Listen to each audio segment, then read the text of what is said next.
அனைவருக்கும் வணக்கம். நாம சோஷியாலஜியில் ஆன்சர் ரைட்டிங் சீரிஸ் பார்த்துட்டு இருக்கோம்.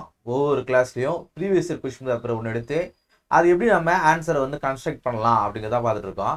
அந்த வகையில் இந்த கிளாஸ் இல்லாமல் 2022 சோஷியாலஜி பேப்பர் 1 இருக்கக்கூடிய கொஷின் நம்பர் 3ல் ஏ கொஷின் நம்ம பார்க்குறோம். What are the shortfalls of positivist philosophy that gave rise to non-positivist method of studying social reality அப்படின்றாங்க. இது என்ன சொல்றாங்க, இந்த பாசிட்டிவிட்டி ஃபிலாசபி இருக்குது இல்லையா, இப்போ சோஷியாலஜி படிக்கும்போது ஸ்டார்டிங்லேயே நாம இந்த பாசிட்டிவிஸ்ட் பற்றியும் நான் பாசிட்டிவிஸ்ட் பற்றியும் படிப்போம். வாய் கொஞ்சம் குளர்றதுட்டா மன்னிச்சுக்கோங்க. ஸோ அதை பற்றி நம்ம படிப்போம். இப்போது இந்த பாசிட்டிவிஸ்ட் டெக்னாலஜி தான், அந்த ஃபிலாசபி தான் ஸ்டார்டிங்கில் இருந்திருக்கும்.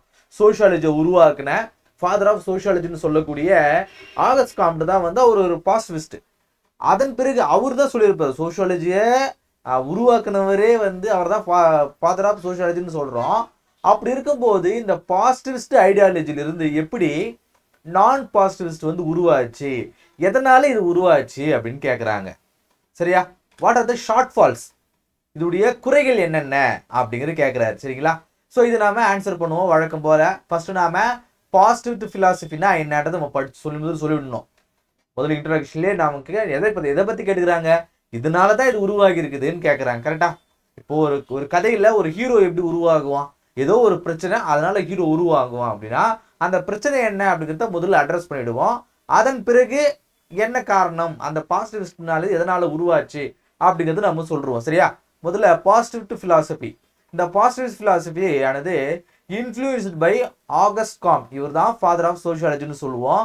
sought to study society using methods of natural sciences. August Comte starting சொல்லுவார், சோஷியாலஜியுமே ஒரு ரெகுலர் சயின்ஸ் மாதிரி தான், ஒரு ஃபிசிக்ஸ் மாதிரி தான், ஒரு கெமிஸ்ட்ரி மாதிரி தான். இதுவும் வந்து ஏதோ ஒரு விஷயத்தை ஆப்ஜெக்டை பற்றி படிக்கிறோம், இதில் சொசைட்டின்ற ஒரு ஆப்ஜெக்டை பற்றி படிக்கிறோம் அப்படிங்கிற மாதிரி சொல்லுவார். ஸோ இது ஒரு சயின்ஸாக அவர் நினைப்பார், அதனால தான் டிசிப்ளின் சொல்லிட்டு அதை படிப்பாங்க. எம்பசைசிங் அப்ஜெக்டிவிட்டி, குவான்டிஃபிகேஷன், கேஷுவாலிட்டி, இதை பற்றி எல்லாமே அவர் எம்பசைஸ் பண்ணி சொல்லுவார்.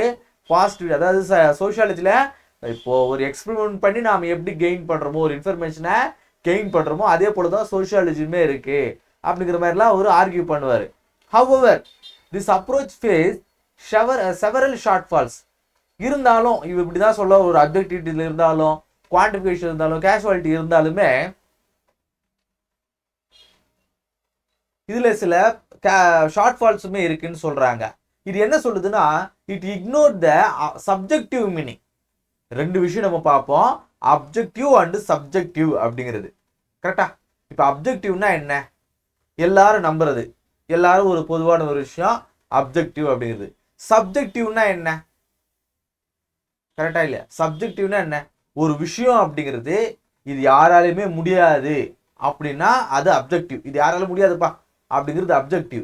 ஆனால் சப்ஜெக்டிவ்னா என்ன, என்னால் முடியும் அப்படிங்கிறது தான் வந்து சப்ஜெக்டிவ் அப்படிங்கிறது.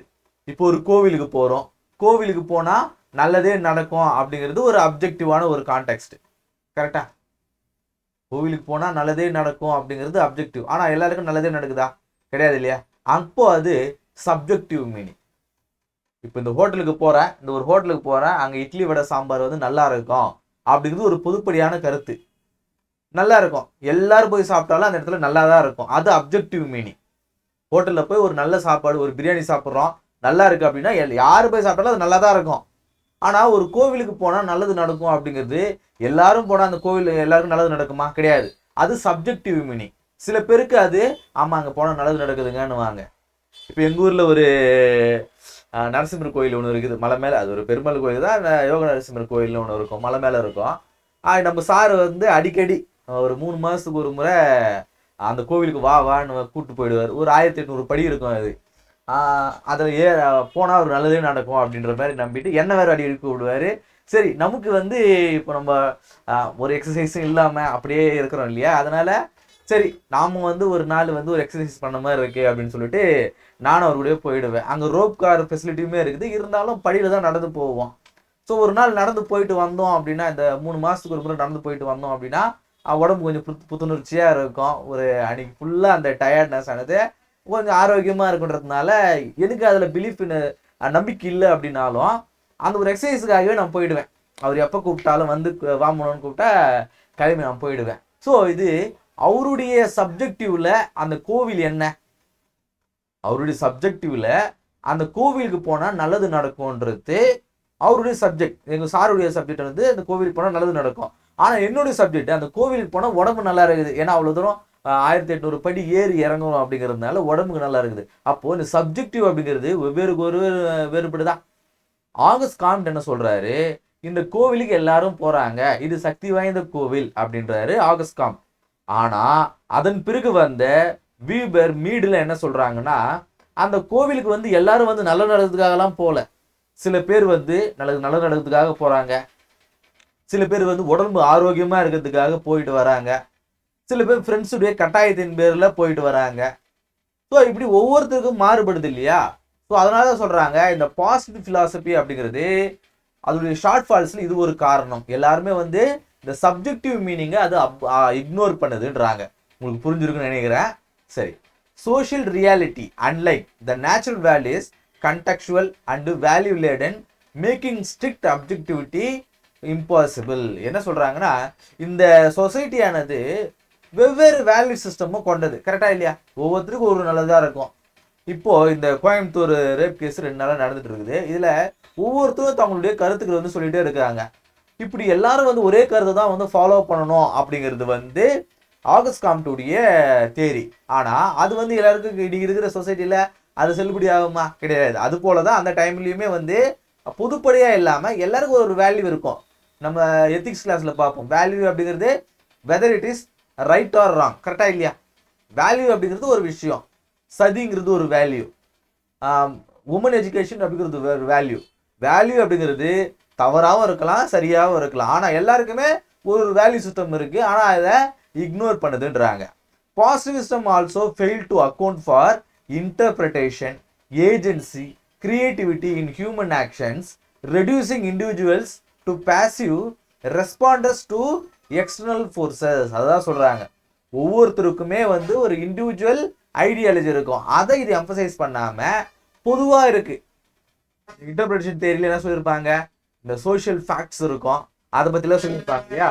ஸோ அது எல்லாமே இது இக்னோர் பண்ணுதுன்றாங்க. And it focus on statistical regularities often overlook the depth and diversity of lived experience. ஒரு ஐடியாவை இப்போ ஒரு கிராமத்துக்கு போகிறோம், அந்த கிராமத்தில் இருக்கிறவங்க எல்லாருமே வந்து விவசாய தொழில் தான் ஈடுபடுறாங்க அப்படிங்கிறது பொதுவாக சொல்லிடாம, இப்போ 100 பேர் இருக்கிறாங்க, அங்கே போகிறது ஒரு டேட்டா எடுக்கிறது, ஒரு 60 பேர் அங்கே விவசாயம் பண்ணுறாங்கன்னா அது விவசாய கிராமம் அப்படின்னு சொல்லிட்டு வந்துடுது. இது வந்து பொதுப்படையான ஒரு சேயிங். ஆனால் அந்த கிராமத்தில் மீதி இருக்கிற 40% வந்து வெவ்வேறு தொழில் செய்யலாம் இல்லையா. ஸோ இப்படி இந்த டைவர்சிட்டியை அது இக்னோர் பண்ணுதுன்றாங்க. இதோட ரெஸ்பான்ஸ்னஸ் தான் thinkers Weber, Schutz and Mead develop the non positives R interpretive மெத்தட்ஸை வந்து அவங்க கிரியேட் பண்ணுறாங்க. அப்படி கிரியேட் பண்ணதன் வாயிலா எம்பசைசிங் த வெஸ்டர்னா அண்டர்ஸ்டாண்டிங், புரியுது, ஒரு அவங்களுடைய தன்மை, ஒவ்வொருத்தர் இண்டிவிஜுவல் ஆளுக்கும் வந்து அவருடைய திங்கிங் வந்து மாறுபடும் இல்லையா. ஸோ அதை தான் வந்து இவங்க எம்பசைஸ் பண்ணி சொல்கிறாங்க. These approaches view social reality as constructed through meaning and interactions. கரெக்டா? இந்த சொசைட்டி அப்படிங்கிறது வெறும் மக்கள் மட்டுமே வந்து இருக்கிறது கிடையாது, அவங்களுடைய செயலுக்கு ஒவ்வொரு மீனிங் இருக்கு அப்படின்றாங்க.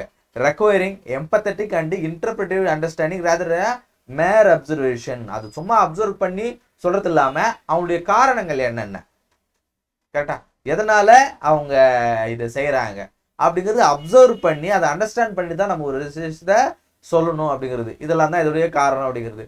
இப்போ இதை பார்க்கும்போது உங்களுக்கு கொஞ்சம் புரியாத மாதிரி இருக்கலாம். கொஞ்சம் இப்போ நான் சொல்கிறேன் பாருங்க, ஈஸியாக உங்களுக்கு அண்டர்ஸ்டாண்ட் பண்ணிக்கும். எதனால இது இந்த பாசிட்டிவிஸ்ட் ஃபிலாசபிலிருந்து நான் பாசிட்டிவிஸ்ட் வந்து உருவாச்சு அப்படிங்கிறது, அது எமர்ஜ் ஆகி வந்துச்சு அப்படிங்கிறத சொல்கிறேன் பாருங்க. ஸோ இந்த பாசிட்டிவிஸ்ட்லாம் யார் அப்படின்னு பார்க்கும்போது ஆகஸ்ட் காம்ட், எமில் டர்கீம், இவங்களாம் வந்து பாசிட்டிவிஸ்ட். இவங்களாம் என்ன சொல்கிறாங்க, சோஷியாலஜி ஒரு ஸ்டடி, ஒரு நேச்சுரல் சயின்ஸாக கன்சிடர் பண்ணுறாங்க. நான் பாசிட்டிவிஸ்ட் அப்படிங்கிறவங்க இவங்க சோஷியாலஜியை ஒரு நேச்சுரல் சயின்ஸாக அவங்க கன்சிடர் பண்ணுறது இல்லை. ஒரு பாயிண்ட். ரெண்டாவது பாயிண்ட், இது அப்ஜெக்டிவ் மீனிங்கை ஃபோக்கஸ் பண்ணோம். இது பாசிட்டிவிஸ்ட். சோஷியாலஜி அப்படிங்கிறது சப்ஜெக்டிவ் மீனிங்கை ஃபோக்கஸ் பண்ணோம். புரியுதா? இது வந்து ஒரு சர்வே ஆகட்டும், அதை வந்து